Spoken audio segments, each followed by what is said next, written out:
Yeah, we're live. All right. Good afternoon, everybody. What's going on, people? Okay, we're going to give you a second to jump on and join us. I'm finishing up my my salad. Chuck, what'd you have for lunch? I had a salad.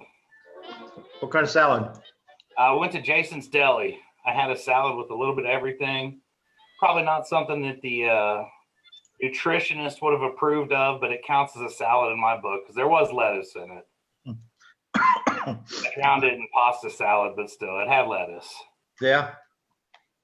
Well, I'm getting a late start on mine. I got kale and I don't know. Nothing better than watching a big guy eat salad. That's what my dad said too. They said, well, if Chuck can do it, anybody can, I guess. Guys, if you're joining us live, pop in and give us a 1 in the comments or say I can hear you. Just let us know that we're good and we don't have to worry about it. It's a shame to do a full live show and then find out nothing was happening. Yeah, you were on mute the whole time.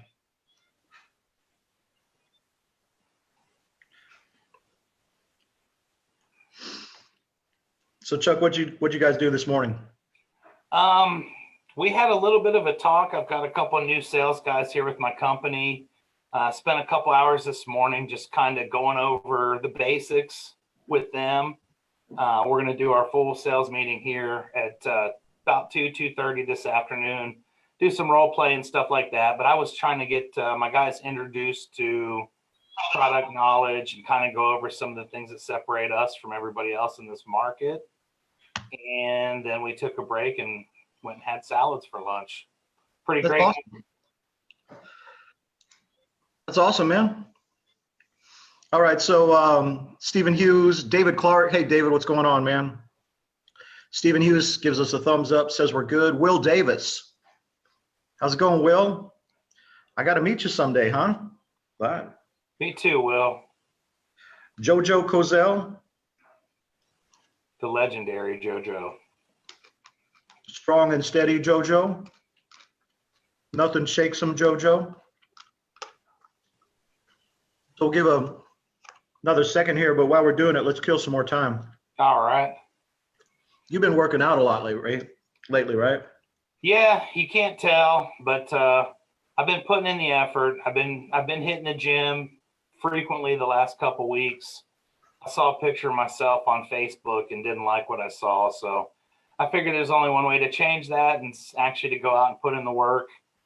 I tried the magic dust, and apparently it expanded rather than making me thin like it promised. So I guess the magic dust is an illusion, and really there's only one way to get what you want, and that's to work for it. Yeah. So, Chuck, as soon as we get some people on here, and I don't want to be disrespectful to the people that are joining us right now, so we're going to keep them entertained. But you're going to be talking about, tell us the topic. What are you going to be talking about today?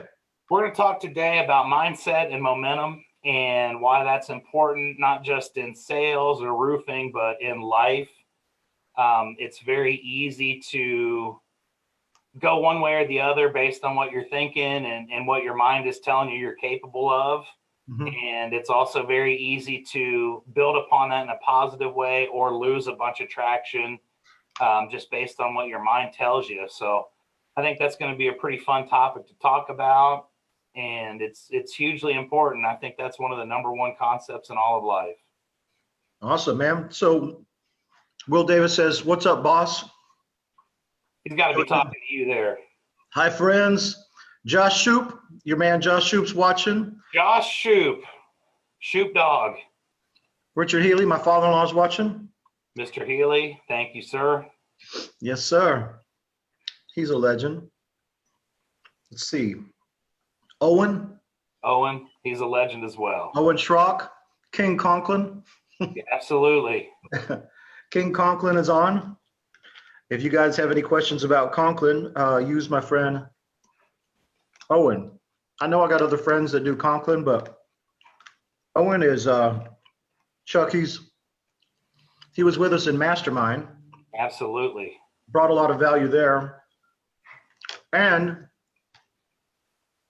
He's Amish or ex-Amish, right? He is indeed. And when I think coatings, I definitely think Owen. That's right. Armando. What's up, Armando? Man, I'm looking forward to the great things that are going to happen with Armando in Colorado this year. He launched his brand last year after having a real successful run in Denver, and proud of Armando and the work he's doing. Merle Miller, what's up, Merle? Keel Peterson, who is dominating the Houston market. For sure, for sure. Love to work with Keel someday. So we got quite a few people on here watching. So why don't you tell folks, hey Armando, what's up, man? Why don't you tell folks what we did this week, me and you. I'll let you talk for a second. I gotta get some water and get this kale out of my teeth. So absolutely. Tell them what we did this week. We had a great time this week at the IRE. Mike came in and he and I got to spend a lot of quality time kind of walking around, talking to people in the industry. Great conversations always. Anytime I can share with Mike is always very valuable. But we had a really great time. I enjoyed that. My team got to go up there and kind of get a feel for what our industry is really all about, the size of it, and see the camaraderie amongst all the different people from the different facets of the roofing business. And we had a great dinner at a nice Mexican place. That's always good. And Yeah. Just a great time. We enjoyed it. And like I said, it's great hanging out with you, Mike, always. Hey man, it's always great hanging out with you, Chuck. You guys don't know this, but Chuck, if you get him on the down low, he's hilarious. The comments he throws out of the side of his mouth. Oh, Nobody else can hear him. but Chuck can say some funny stuff. I hope nobody else can hear him. You get a chance to walk a showroom with Chuck, you should do it.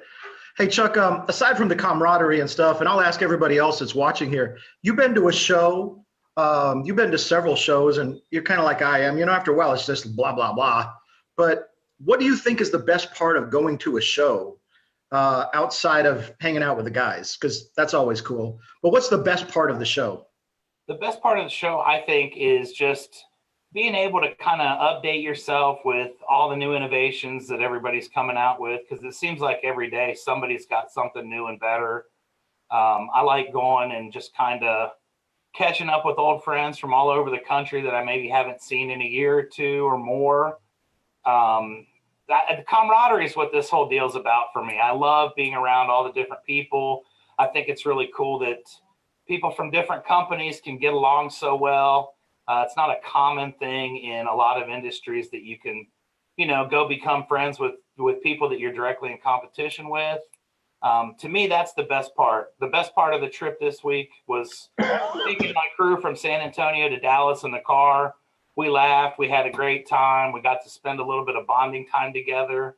And all of my guys on my team are pretty new to the industry. So it was cool for them to be able to see just how big this roofing is, really, and all the different possibilities that are out there for us to succeed.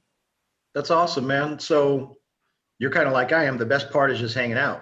Exactly. If you've seen the booths, you've seen, once.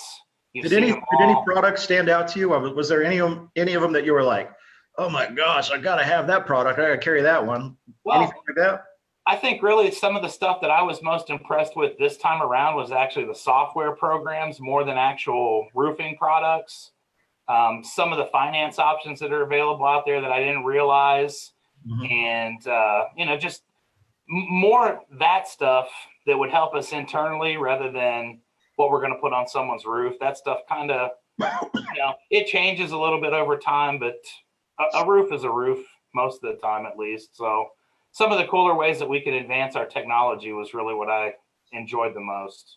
Yeah, we talked to that one finance company and you swiped like half a dozen pitch gauges from them. My guys are never going to not be able to tell me the pitch of a roof. I can assure you that. They've got one for each hand. Hey, let's see who else is on here. We got Money Mullins. Money is money because money can bring in the money. Definitely. I appreciate her very much. Merle says it's a snowy day in Kansas City, Missouri. I'm sorry to hear that, Merle, but hope you get some quality out of this because Chuck is about to bring a presentation on mindset and motivation, and we're going to get to that here in a second.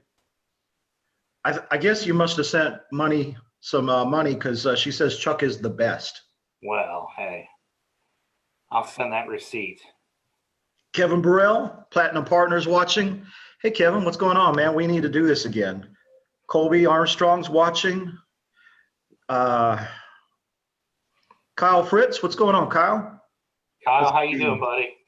Chuck's like, Chuck, hey, Kevin's like, Chuck, my man. Wyatt Pritchett. Well, we've got an all-star group here today, no doubt. No, Wyatt Pritchett, that's the man so smart, he can hardly contain himself. I love it. That dude is smart. Owen said, thought it's all about that Atlas. Hey, listen, I like Atlas. I love Atlas. No doubt about that. It is definitely a lot about the Atlas. It's a good product. Yeah, we're not here to hype anybody up. We're definitely not telling you which way to go. Nope. Chuck and I kind of have this philosophy like you sell what you sell. That's right.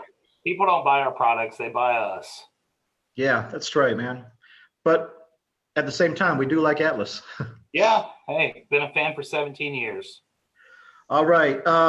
Chuck, Kevin says you're going to bring the heat. So let's kind of dive into this a little bit. Why don't you intro what you're going to talk about, and then I'll just kind of stay here and flow with you if you want me. Let me know. For sure. The floor is yours. For sure. Thank you, Mike.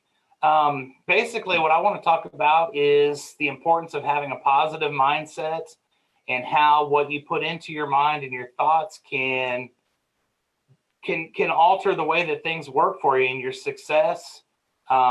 It's the most important aspect, I think, in life is if you've got positive thoughts in your mind and you're expecting positive things to happen, positive things are going to happen.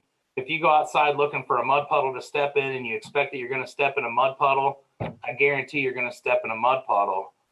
So filtering out the bad stuff, putting all the good stuff in there is crucial, and being able to turn that positive mindset into positive forward moving momentum is really what, everything in life is based on, not just roofing or roofing sales, but it's crucial in this industry.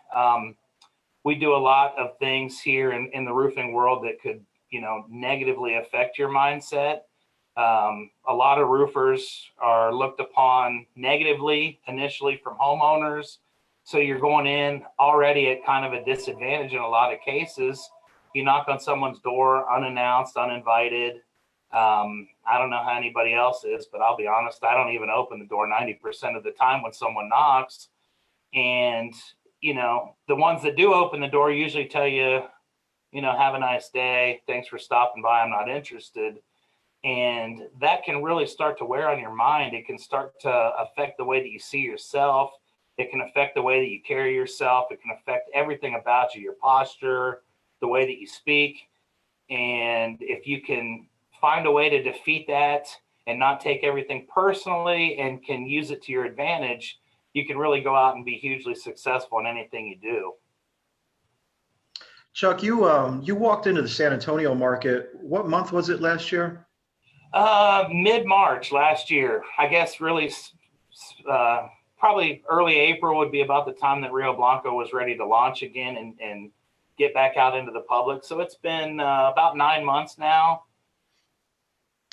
That office was at a standstill. It was basically at zero momentum, 0 people, 0 employees, 0 activity, 0 phone calls. It was at 0. And in, like 7 months, man, you built it up to have a lot of momentum. How did you get through those initial days when you walk in the office and nothing's happening and you're trying to get off the ground and build something? How did you know that 7 months later you'd have all this momentum and you'd have numbers on the board, you'd have guys out in the field selling, and you broke into the hardest market, I believe. Maybe Denver's a little bit harder, but San Antonio, man, it's such a tough market. How did you do that in the early days? How did you know this day was going to come? I don't know how I'm trying to ask this. Do you know what I'm saying, man? Help me out. I know exactly what you're saying, Mike. And to be quite honest, obviously nobody knows for sure that it's going to happen that way. But from the moment this opportunity presented itself to me, I believed in my heart that I was the perfect guy for this, that I could build a team that could go out here and conquer this difficult market. We want to differentiate from everybody else in this marketplace so we really stand out. But the support that I have, the ability to contact any number of people and just kind of bounce ideas off. Kevin Burrell, he was a huge person that helped me at the very beginning. You know, we sat and talked over dinner, and he really helped me feel up about it and understand, hey, you know, this opportunity wouldn't be here if I wasn't the guy to do it. So I've always believed in my own ability. I think that, you know, it was kind of cool actually to come into an empty building. And I literally, when I walked in this office, you could hear the echoes. There was nothing going on. It was completely empty. The phones weren't ringing. Nobody was looking for Rio Blanco, and just taking the opportunity to see what we could do as far as branding it and getting our name out there. It's probably happened quicker than I thought it would, realistically. I always like to think big, but I also like to think realistically in certain aspects. I think we're further along than I would have anticipated if you'd asked me a year ago.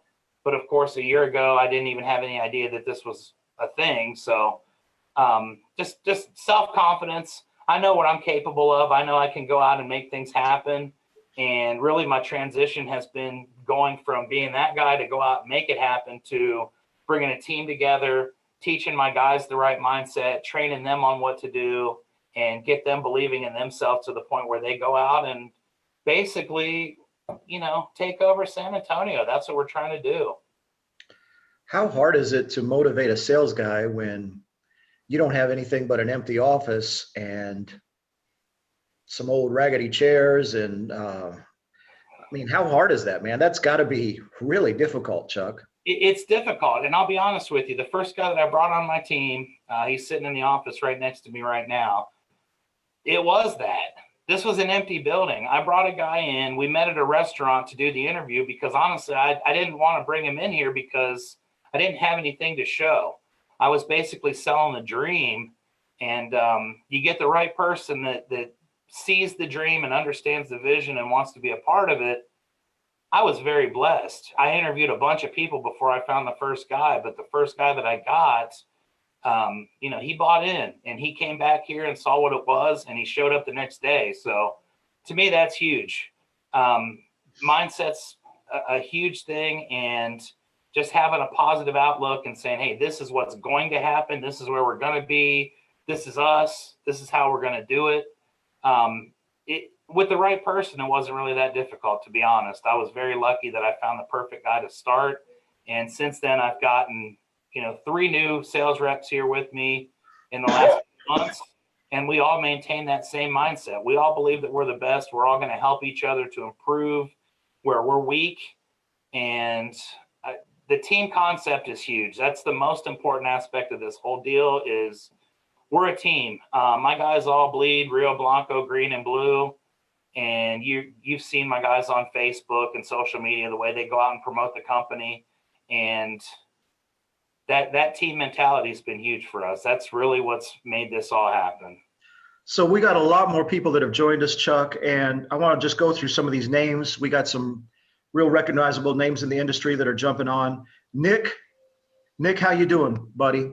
Nick's an old friend from the Denver market. David, branch manager out in Nacogdoches. David. Clint's on. Jojo wants to know about the chair ceremony, but before you get to that chair ceremony, Leanne, the queen of social media branding, is on. Keel is saying, love the growth. Michael Miller, you're a rising rock star, man, and I'm glad to be associated with you. Thank you for jumping on here. Stephen Hughes, killer team. Glad I got to meet everybody. Chuck, you're my hero, Jojo says. Okay, so. Hey, that carries a lot of weight. I'm talking to the audience here. If you have questions, maybe you're thinking about, you know, making a switch to another company, or maybe you're that guy that's getting a new branch off the ground. You just started your company, you're trying to get up, and you have some questions for Chuck, because here's the thing. You could ask somebody their opinion about how to do something, but if they've never done it, in my opinion, their opinion is not worth much. But here we got Chuck. Chuck walks into an extremely tough market and in 7 months builds it up to something outstanding, breaks through, hires guys, motivates them, gets them selling, gets them trained.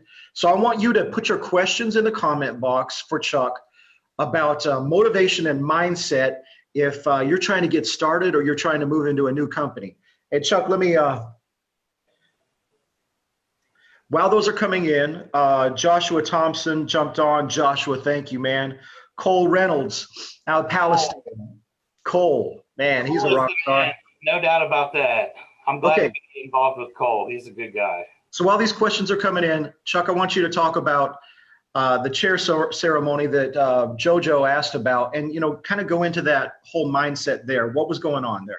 Sure. The chair ceremony was a great thing. It was actually a huge turning point for me. And as you're aware, Mike, you were there for the whole deal. Similar situation. I had a private training here at Rio Blanco. Mike came in. Honestly, I was kind of ashamed of what Mike walked into at that point. I didn't realize the level that I was, but I had kind of brought Mike into a place that really didn't have any energy. It was an empty building still, basically. We used some generic old chairs that were all ripped up and torn up. And that mindset, I think, was kind of here. It was just, blah. Who's going to get excited about this? Who would be willing to bring their friends or family over to this place? And after we did that training, we ceremoniously all took chairs out back and threw them in the dumpster where they belonged. And that was kind of the ceremonial beginning of Rio Blanco's new mindset and the way that we were going to start doing things differently, seeing ourselves as winners, seeing ourselves as elite. And that was definitely one of the most memorable things that I've done in recent time. And it meant the world to me because it really was kind of an out with the old, in with the new mentality. And it was good. It needed to happen. And since that day, everything has changed. Realistically, now you can walk in here and it's like, wow, this place is really legit. We've got all nice new equipment. All my guys are set up in my sales office. My sales office is full. World of difference from that day with the chair ceremony, but that was really a critical moment that needed to happen for everything to kind of just start rolling momentum in the right direction. Now, how impressed have you been with Clint and JoJo's dedication to support that office? I mean, you own the results of that office. You own the recruit. I mean, you own the whole 9 yards, but you're never more than one phone call away from Clint and JoJo or a text message away. How vital has that been to have that kind of support? I can't even quantify it, to be honest. The support that I've got here with those guys, with everybody in the entire organization has been just unbelievable. I can't believe how much support we get. Like you said, I'm a phone call away. I talk to JoJo probably, several times throughout the course of any given day, shoot a text message over to him. We talked last night for about 10 minutes, but anything that we need is here. The support that they have put together as far as our training programs, the things that are available to help my team expand rapidly and grow into what we're going to be and what we are now is just, it's unimaginable. I wish that I would have been able to have this opportunity years earlier. I guess realistically though, I wouldn't have picked up all the other lessons along the way, but this has been an unbelievable opportunity for me. It's a life-changing opportunity. And that those guys are just so genuine. They care. This is a family-based organization. And literally, the one thing I remember that Clint told me right off the bat is you're part of our family. And I feel that on a daily basis. So it's been great. Those guys have been awesome to work with. And I think we're just getting started. This is going to be something huge. And I'm very proud to be a part of it. Awesome, man. Are you ready to get to some of the questions here? Absolutely. Let's bring it on. Let's hit them fast and hard. Give us your most valuable answer, and we'll move on because we've got several, okay? So Owen King Conklin wants to know, how important is personal development to you? As the leader of your team, how important do you take personal development? I think it's right at the very top. Every single morning before I do anything, I do 3 of the Grant Cardone Training University videos. I listen to podcasts on my way to work. Personal development is huge. If you can just be this much better every single day, at the end of a year, you're going to be this much better. And, I think as the guy that everyone's going to be looking up to for that example, it has to be that way. And I know that everybody in my office is doing the personal development to the same level that I am. Jeremy over here, he's beating me pretty bad. But I think personal development's huge, because if you stay stagnant, you're going to get passed up. You're never going to grow. You're never going to improve. And even if you just stay in the same place, everybody else that's moving forward is going to be, putting you in the rearview mirror. So to me, that's one of the biggest assets that you can have, is the ability, the desire to learn on a daily basis. And I think that, you can't even put a price on that. It's invaluable, and you can't even really measure it. Do you think it's possible to stay the same in a competitive market and stay in business for very long? I mean, if you just are what you are today and you just keep a regular, no improvement, no growth personally, can you stay in business that way? I suppose you probably could for a little while. Ultimately, you're going to get swallowed up by everybody that's continuing to improve themselves. But, if you're still installing shingles with staples, and you're doing things that were done 20 years ago, you're going to weed yourself out, I think, because, everybody else is just going to be doing so much more as things continue to evolve and everybody jumps on board with the new technologies. The people that don't accept that, don't adopt those things, are eventually going to become obsolete. If that wasn't the way that things worked, we'd be walking around out here dodging dinosaurs, and doesn't happen that way. I think in San Antonio, Denver, Atlanta, some of the Minneapolis, Omaha, all these areas where it's real competitive, St. Louis, Kansas City, of course, Florida for sure, all these areas where it's real competitive, you cannot lag behind for too long before you get left long behind. But even in rural areas, Chuck, I'm seeing, guys they're working second or third generation, their dad or maybe their grandpa had the company and passed it down to them, and they're not continuing to evolve or self-develop. They're not becoming better leaders, and they think that they're good until somebody opens a new branch in that town, or somebody opens a storm office in that town. And then all those years of not improving yourself, you can be out of business in 6 months. Yeah, that's very true. It becomes very noticeable. And like you said, sometimes it takes a little bit of a shakeup for that to really come to the surface. But if you're not always trying to be at the forefront, you're going to get left behind eventually. It's just a matter of time. All right, we got Maria Turner out of Kevin's office. Maria runs social media out there. She says, "What up, y'all?" Kevin Burrell wants to know, what was your biggest change in mindset? Your biggest change in the mindset that you had to overcome to become an awesome leader? I had to envision myself as an awesome leader, quite honestly. That's something over the years that I really never saw to the fullest extent. I always knew that I had it in me, but I never really stepped up and took on that responsibility.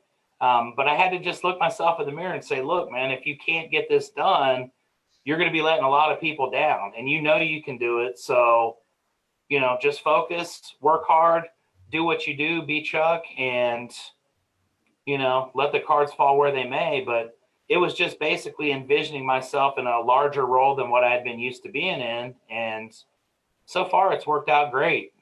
And I've had help from guys like Kevin, like I said, from day one. So looking up to people that are in a position that I want to find myself in, and learning from what they're doing has been huge for me. Just kind of growing my circle.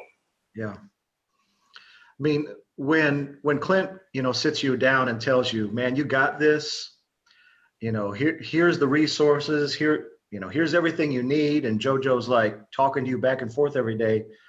It doesn't take long for that to kind of click and say, wait a second, I must be something. Absolutely. And, just positive feedback like that is huge for someone like me. That's just my personality. I like to know that I'm doing a good job and that people see that I'm doing the best I can and that it's working. But you're right. Just having that support system has been huge. Knowing in my heart that, hey, these guys could have picked anybody for this opportunity and they picked me. That carries a lot of weight with me, and that's something I take very seriously and I'm very proud of. So it's pretty easy when you start to really realize, hey, this has happened for a reason, and the reason is because you are the right guy for the opportunity. Yeah, I think that there's a real problem in our industry because the type of person that it takes to run a company or even to get out and sell at a high level, you almost have to have the belief that you're good, you're better than everybody else, and there's a real opportunity for pride to step in and ego to kind of overtake you. And the downside to that is that it leads to isolation because you start building walls around yourself, and you build walls around your weaknesses, and once you isolate yourself far enough away, it gets really tough to deal with difficulties and problems and trouble in your business because it takes a long time to take off all that armor, and it's difficult to reveal yourself to somebody and say, hey man, I'm struggling. I know what I've been posting on social media, I know what I've been telling everybody else, but listen, this is really bothering me. I don't know why I said that, but Chuck, I think that's a really real thing in our industry, don't you? Absolutely. And, as far as thinking you're the best and having that puffed out chest deal, if you walk into my office, that's the overwhelming feeling that we all have is if someone calls us, we're going to go out there and we're going to get that job. We're going to do the best. We are the best. And the most important thing is rather than just saying it, I think everybody truly believes it. And once you have that belief in yourself and your belief in your team and what you're doing, you become unbeatable. And I think that that's the direction we're going here at Rio Blanco for sure. I've got an awesome team together. I've been very particular with the pieces that I've wanted to put into the puzzle and how we've kind of systematically done it.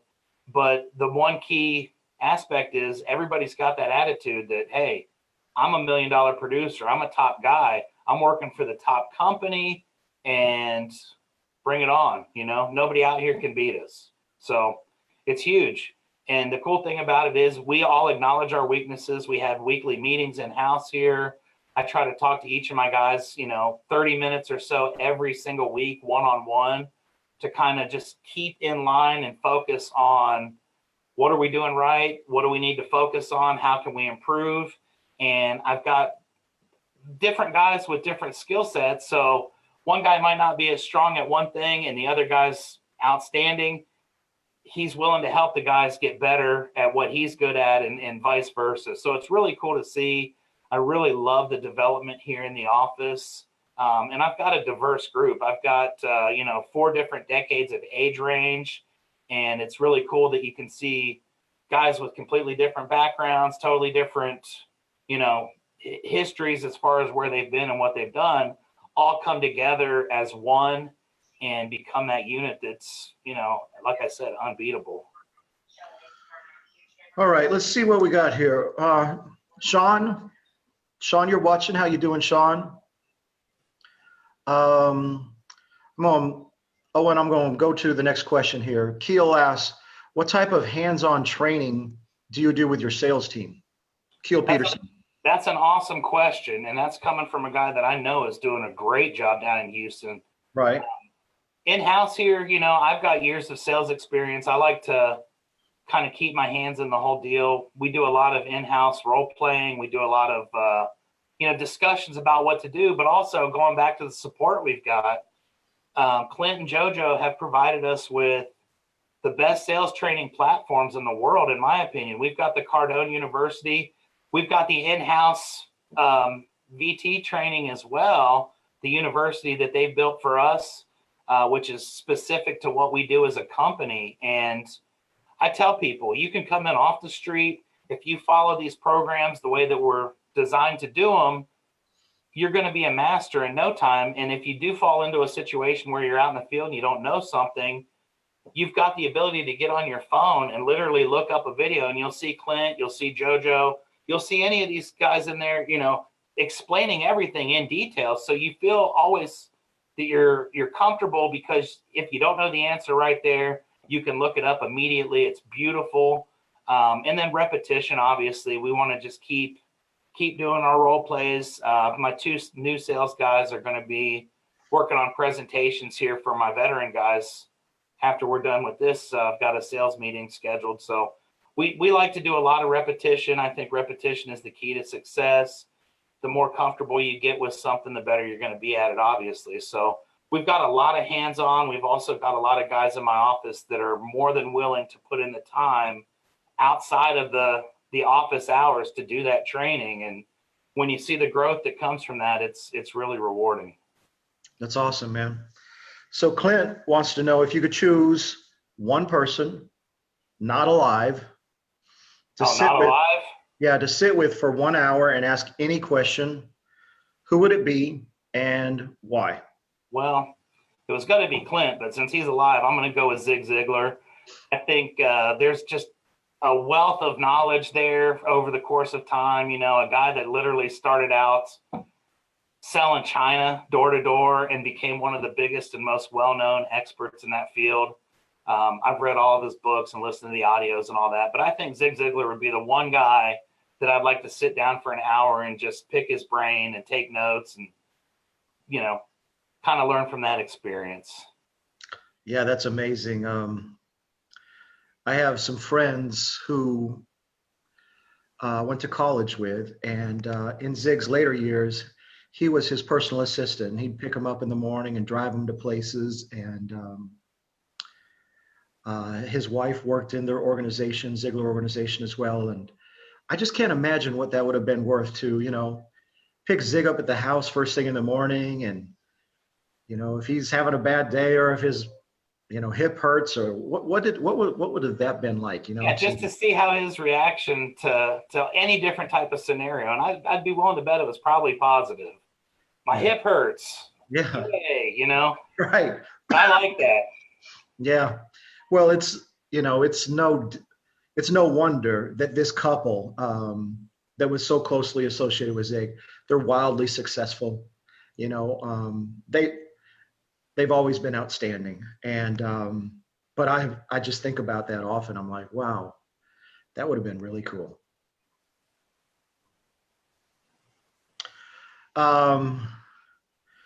Let's see, we got another question from Kevin here. What was your biggest investment you've made in yourself to help propel you to where you are, Chuck? It's been a lot of money for sure. I spent a lot of time and energy with, you know, putting myself through some of the conferences that we go to, some of the training platform. Mike, I've got your university. I've got pretty much every one of the specific universities that I paid for out of my pocket. And my belief is, in a lot of cases, if you spend that money on yourself and you put the investment in, you're going to get more out of it. You're going to appreciate the value of those things more. But it's been that, and it's been the time that I've spent just kind of developing friendships with people like Kevin and so many of the other guys that started off with the mastermind group and have continued to grow over the years. One thing I was amazed by was the other day at the IRE, I had people coming up to me and shaking my hand and introducing me that I'd never met before. And I thought it was kind of cool that they knew who I was.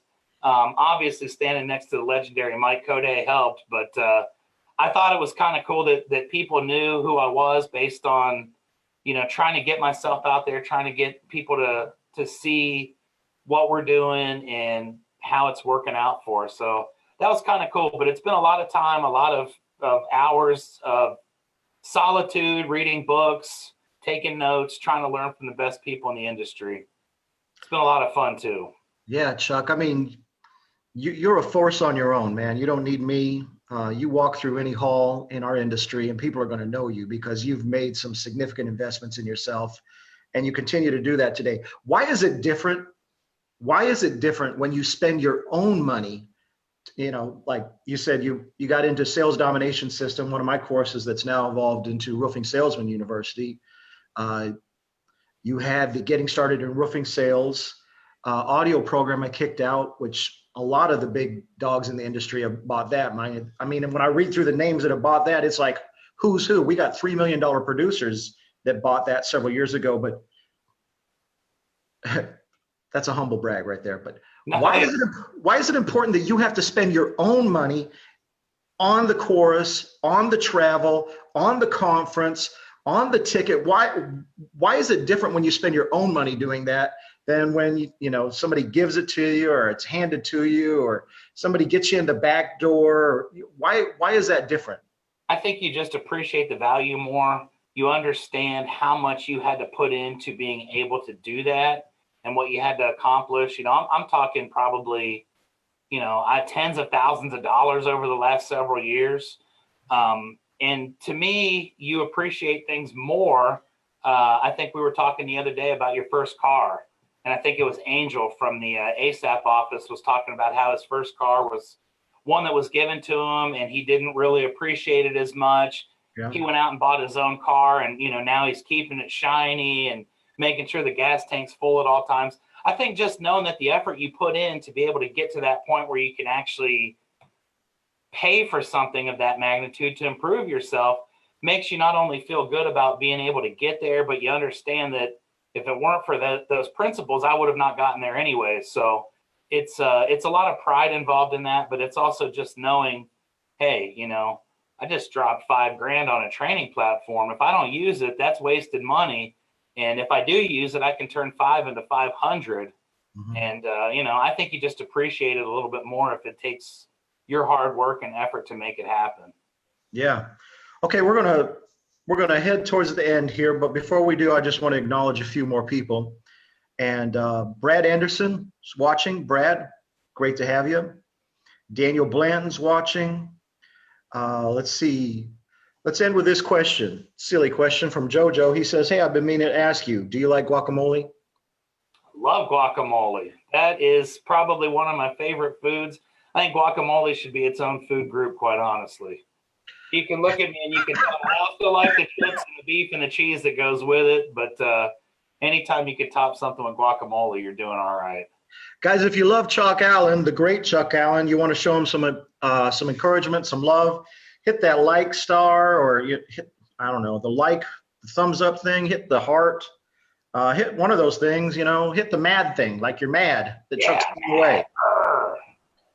Chuck, I make anybody mad today.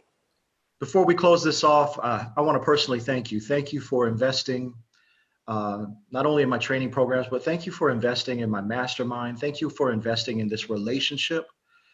Thank you for investing in the lives of so many other roofing salespeople. You are one of those guys that people can call, and you will not give them slanted advice. You'll tell them the truth, and you'll help them the very best that you can. And I appreciate that about you, Chuck. I want you to know there's a reason why you're at where you're at today, and that's because you've invested in yourself, man. You are worthy of this attention. You're worthy of this recognition. You're worthy of being and getting all that you're getting. And I know that you're going to get so much more, Chuck. We're really proud of you. Thank you for doing this. If somebody wants to get a hold of you, the great Chuck Allen, what's the best way for them to reach out to you, Chuck? Well, Facebook, obviously. I'm always accepting friends. I've got about 12 slots left. But if anybody on here of value wants to be my friend and I'm exceeding the limit, I'll get rid of some of the dead weight that I've got.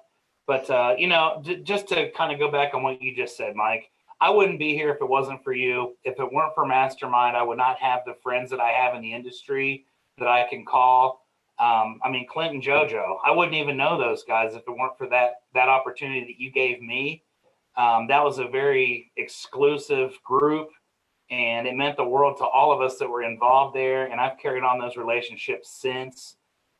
So thank you. You literally were one of the guys that got me going when I was struggling a little bit. I'd turn on my Facebook and I'd see a video of a guy walking his dog, giving you a minute or two of knowledge every morning.